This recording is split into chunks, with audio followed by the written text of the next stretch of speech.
I want to say also about the book here, I'm going to read one more section, and then we're going to mingle, and I'll sign books for anybody who likes.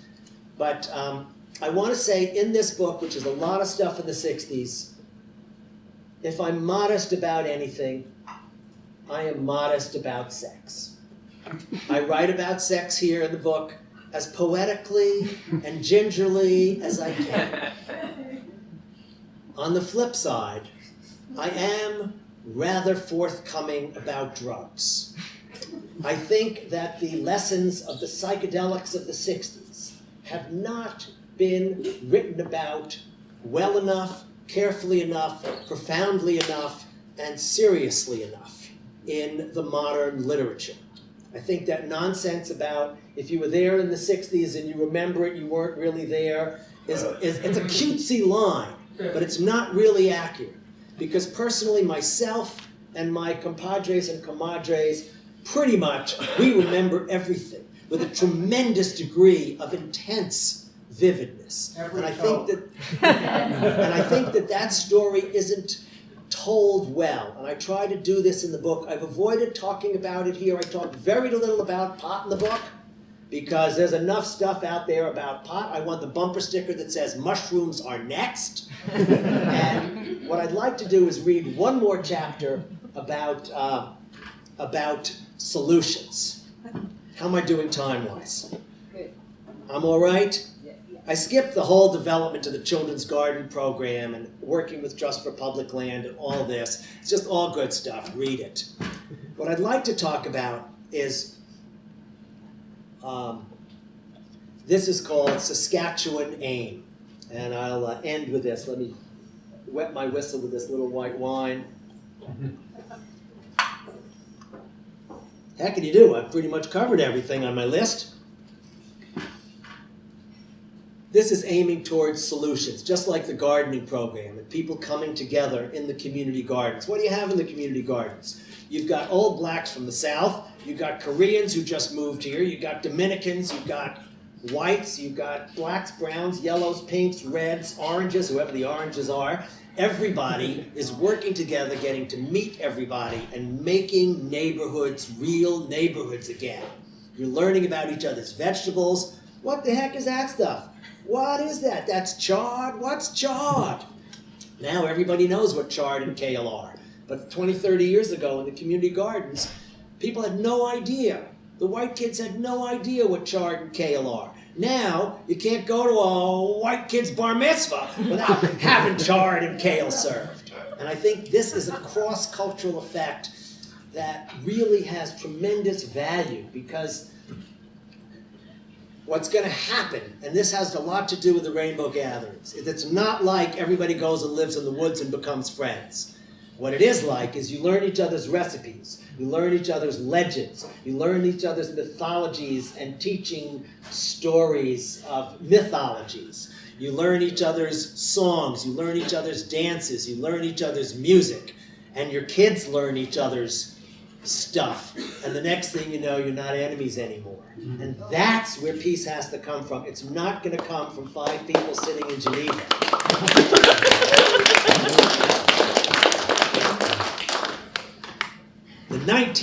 This chapter is toward the end of the book. It's called Saskatchewan A. The 1982 Idaho Rainbow Gathering was the rainiest ever. Unbelievable. 6 days into a continuous downpour, you could hear voices chime out from under the tarpaulins and inside cramped tents. They've seeded the clouds! And when are we going to start building our ark? The mud was ankle deep everywhere. At night, it was shivering cold. Families huddled together, and in the short breaks in the torrent, everyone went out collecting wet firewood. My teepee had 20-plus people lodging in it. The terrain provided a narrow loop road that came up one side of the mountain and curved around to the gathering entrance, winding its way back down to the other side. So we planned to use a one-way route to avoid traffic facing itself on the mountainous road. Well, one stretch of that road got so soggy it just washed out and slid down the mountainside, leaving a gaping, impassable hole. The remaining half of the loop would have to serve for both up and down traffic. It was a muddy mess. Cars, trucks, even buses got stuck. The word from the front gate crew was passed through the camp, and about 50 people, myself included, went off to help with traffic and movement of people up and down the mountain. We brought gear and tents to maintain stations along the road. John Buffalo figured it out.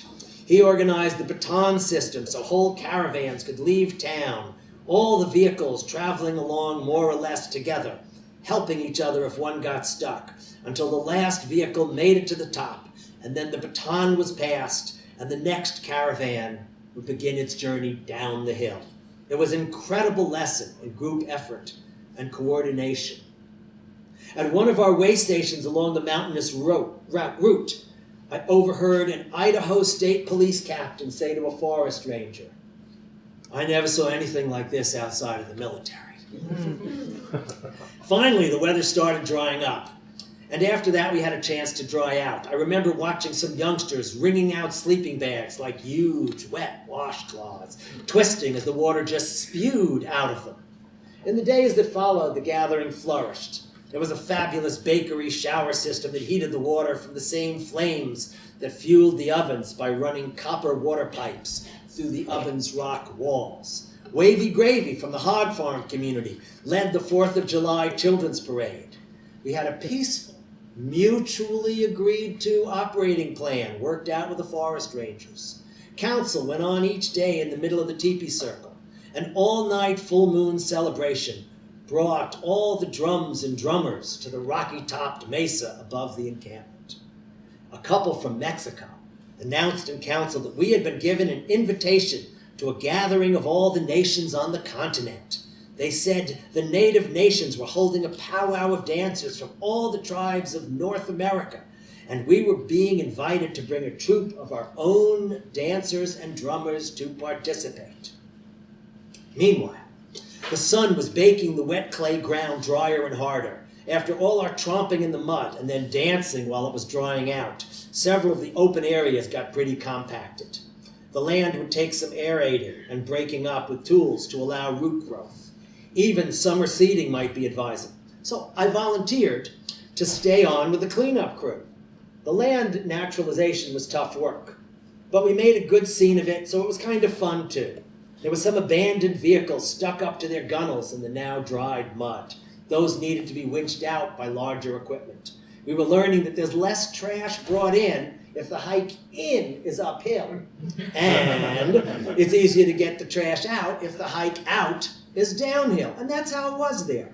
So the naturalization of the land and the recycling was done about as efficiently as could have been. Done, in fact, before the bus leaving for the Saskatchewan Gathering of Nations had left Missoula. And that was not far from where I was sitting in Idaho. It took a half-day's travel in the last car leaving the Idaho gathering site for me to catch up with dreadlocked Felice's black Roadster and black Lewis's and Yolanda's industrial green bus with the rainbows painted over the wheels. Almost 20 of us were aboard the two vehicles, including my sister, Isha, 14 years old, visiting for the summer. She is petite, dark-eyed, and with an expressive face and an opinion about everything. She had been living with the Living Theater all her life, traveling the performance circuits of Europe, North Africa, and South America. This caravanning toward the show was nothing new to her. Our first stop was just outside Kalispell, Montana, in the idyllic Flathead Valley, where Barry and Sonny had a small cabin. We stayed down the road at Alberto Eco's small organic farm. I went horseback riding in the evening with Kim Estes. It was beautiful. Then, the long, jouncy bus journey begins. Some of us help consume some LSD pills someone has found so we can cross the border completely clean. There's a small highway that wends its way from the small towns of eastern Montana up to the small towns of Alberta, Canada. We chose that road as our route. Marie Bajas, in the house, gathers all our passports, visas, money, and the all-important invitation letter from the Council of Nations. At the little customs house, she presents all our papers, and the rest of us just lounge on board. A Canadian official sticks his head inside for a moment, then clears us all for entry into his country. Cool. All of us entering Canada without even having so much as to talk to the Border Patrol. But then the bus wouldn't start. There's no choice but to give it a push. Everyone off the bus, let's do this as fast and easily as we can. So off we go, in a stream of dreadlocks, embroidered hippie garb, colored Guatemalan shirts, hair glitter. The customs officials are not sure why we're disembarking. Then all together we stand to the rear of the bus and heave to. A.I.M, yes, that's his name, calls out, "Hold it, hold it!" We all stop. "This calls for a picture." He continues while he fumbles in his woven side bag for his camera. He's got it out, and we all begin heaving to again. The bus begins to move. A.I.M snaps the shutter. The engine rumbles into action, and we're all filing back onto the bus, waving and smiling to the officers. They're slowly waving back. It's a long, beautiful ride. Sarah Sunshine, Sonny Adams, Feather Hammond, Dorothy Howard, Felice, Garrick, Tamaron, Mariba, A.I.M, Lewis, Yolanda, their son, many others, and one young lady, originally from southern Midwestern Canada, who's just astonished that the little road we're taking out in the middle of these plains leads right through the tiny one-silo town she grew up in. She's narrating the stories of the farmers, the schoolhouse, the preacher, the town and its people, bringing the passing landscape into perfect clarity. Outside of the northern city of Saskatoon, Saskatchewan, on the Canadian Great Plains, the Assembly of Nations was spreading out its blankets in its village. As we drove the last 50 miles, a terrific thunderstorm shot lightning burst after burst along the vast panoramic horizon of the modern world's wheat basket. The thunder just kept going and going. It was the first time I'd ever heard rolling thunder. In the morning light, at the powwow, we parked amid the vast array of motorhomes and teepees. There were more lodges than I'd ever seen. A little inquiry into where we should set up our camp brought us this story. A couple of our dancers had arrived a few days before us. The night before last, they'd had a bit of a marital dispute. In the middle of the night, in the quiet of the encampment, in the middle of the teepees, they'd had a huge screaming match. They used the F word. They used the MF word. All the blanking imaginable words. As one of the native guides explained it, I think everyone here has seen about all the dancing from your group that they want to see or hear already. We were pointed to a place on the far end of the encampment and told to set up there, and that we should please stay, but that we had already done all the performing anybody wanted. We drove to the nice open place we were shown, parked the vehicles, and began setting up our teepees and tents. Right next to us was the American Indian Movement Camp, the A.I.M camp, A.I.M.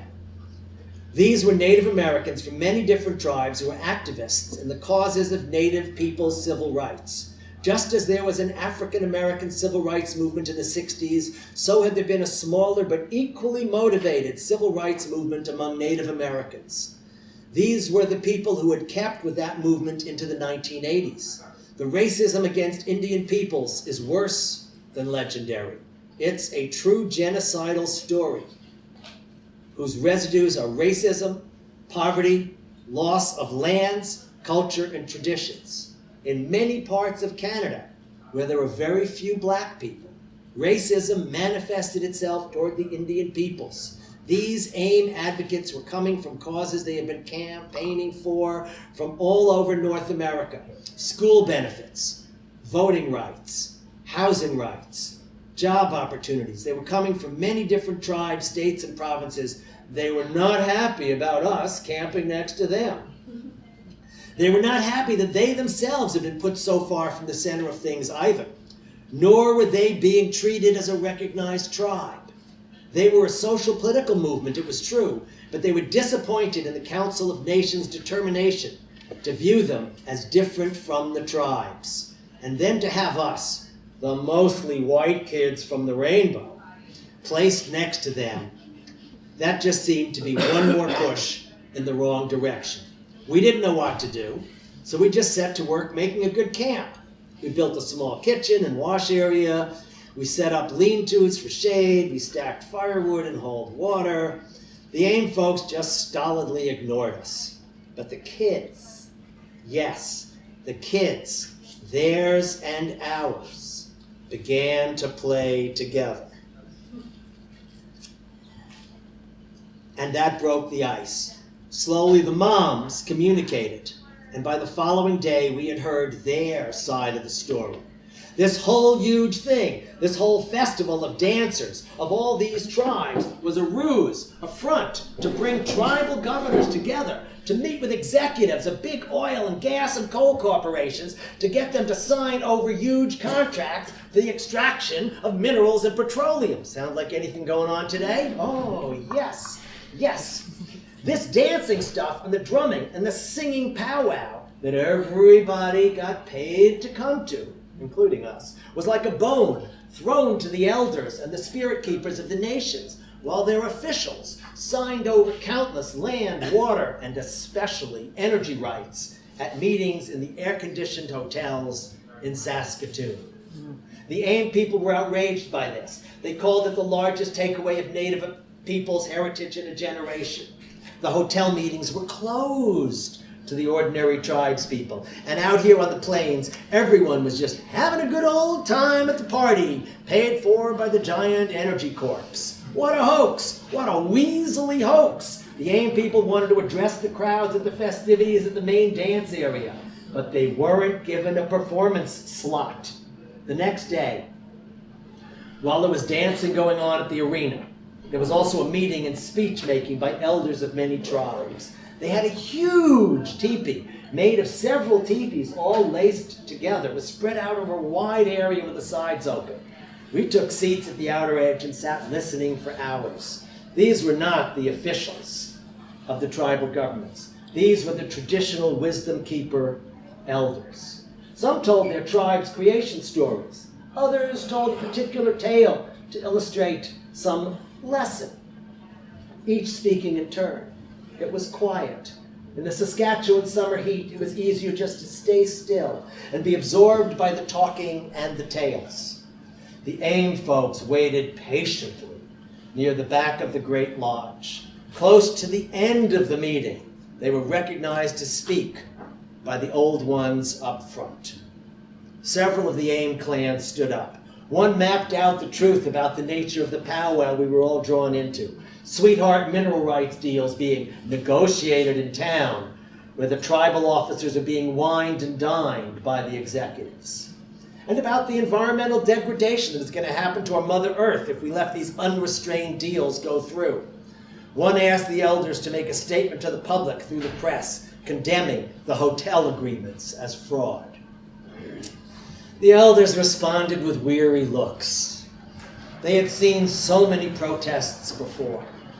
They talked about how we had to see the brighter side of things, how it was good for all the tribes to come together like this, that this hasn't happened for a very long time, how these deals being made would at least bring some jobs and some income to impoverished people.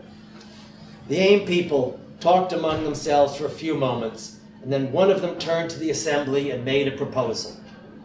He said that as the A.I.M movement wasn't going to be doing a formal dance, the dance they would do would be a 50-mile walk from the powwow site to the provincial jail, where there was a large percentage of Native American prisoners, all without access to sweat lodge, pipe ceremony, or any other vestiges of traditional religion, without access to medicine people of their tribe, and frankly, without even basic health care. They were going to walk this walk as part of the powwow dance in hopes of drawing attention to the plight of these poorly treated prisoners. Christians, Protestants, Catholics, Jews, all had access to clergy and to religious services in the provincial jails. But Native peoples, not allowed. And the natives were the majority population in this joint. He suggested that whoever wishes would join their walk and that they could use the power of this event to shed light on the situation and bring some spiritual relief to their people. I thought it was a brilliant idea, completely appropriate and full of potential to work. We had a day to prepare. We made sandwiches and cookies to snack on along the way. We rounded up broad-brimmed hats for each of us. In the light of dawn, we loaded up day packs, filled our water bottles, and laced up our best hiking boots. We went over to the A.I.M camp as ready as could be. They were in gear too. Looking us over, they said they'd like us to walk behind them. This was essentially a Native American demonstration, and that was the way it had to be. A couple of the rainbows weren't so happy about this and were objecting. But I and others spoke up about the basic cause we were supporting, and however the look of the march would be, Native peoples in front, peoples of other races, tribes, religions, marching behind in support, however that would look best, we were all together in the cause. We waited for the other tribal groups to show up. It was getting clear that not a lot of other people were going to walk this walk along with us. A few folks from different tribes arrived at the A.I.M camp, one or two at a time. It was time to get going. We set off at a fast clip onto the Blacktop Highway, about 50 of us all together. The A.I.M people and native tribes people leading the way, and we a little ways behind. It didn't take long for the sun to rise above that flat, open horizon and start to fry, then bake, and finally broil us as it rose slowly above the wheat, drying it on their stalks in the fields all around us for as far as we could see. Moms and dads had kids in backpack carriers and cradle boards. There were some banners and flags being carried at the front. We were setting a blistering clip to get to the prison destination by early evening, hopefully to meet with news teams there. A press release and leaflet had been printed and were ready to distribute. But first, we had to get there. Felice's car served as one of several support vehicles hauling extra water or letting some of the older marchers or children ride for part of the trip. Sada, where does she get the energy? Is dancing up and down along the line of marchers. Someone is playing a wooden flute, and the haunting sounds whisper by us as we trudge along the roadside. Slowly, one at a time, A.I.M folk drop back to chat with one or another of us as we walk along. One of the Blackfeet A.I.M people knows Sonny from Montana. Another was to a couple of rainbow gatherings years before. Even if A.I.M is not going to be recognized as a tribe, and A.I.M is surely not going to recognize us as a tribe, at least we were another clan not dancing to the corporation's tune.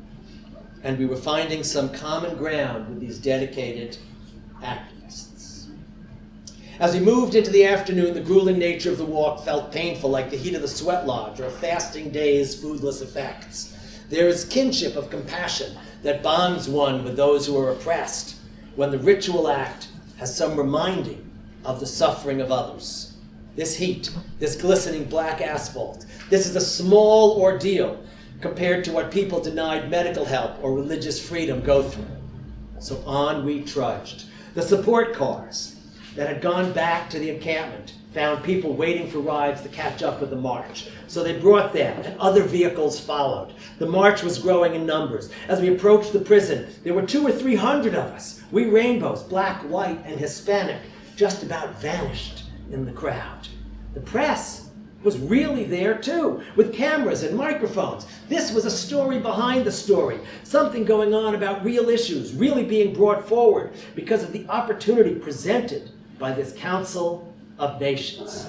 And while the protest did not address the land, mineral, and water takeaways, it did address the very real issue of Native Americans' prison conditions, their neglect, particularly while other prisoners of other races are receiving medical, educational, recreation, and religious benefits. The press did their job. They started investigating independently, confirming the accusations brought to light. The prison system responded merely that they would look into these allegations. The press played on the alternative type of dance this march represented. The result was real changes in people's lives. Prisoners, regardless of race, receiving the minimal benefits that the taxpayers were already paying for. I'm not saying that suddenly the prisons became nice places, but Native people in Saskatchewan's detention system were newly allowed religious clergy visits, observance of ceremonial days, basic reading and math skills courses, and access to some health care. What a good use of public focus. What a small but meaningful victory. What an example of an effective demonstration. The object of a demonstration is to demonstrate something to the wider public, to take an action that is connected to or symbolic of a situation. By making that action, we educate a wider public to the problem and hopefully to the solution. It's not always a matter of huge numbers of people. It's a matter of how clearly the idea is demonstrated. It's so easy to be disappointed by progressives or radicals' ideas of what a demonstration should be. Demos to close down the XYZ or stop the ABC are almost always disappointments because they don't shut down or stop cold the problem. No, a successful demonstration is one that opens a larger public's eyes, so the larger public can take the actions to make change. We shuttled back slowly to the Village of Nations. It was a good end to a remarkable journey. On the way back home, my sister Isha and I visited Karen's mother. Some of you know Karen. Jerry McPherson, who was then a professor at the university in Saskatoon. She was teaching sociology and knew all about the problems of Native American rights in the provinces. I asked her about solutions.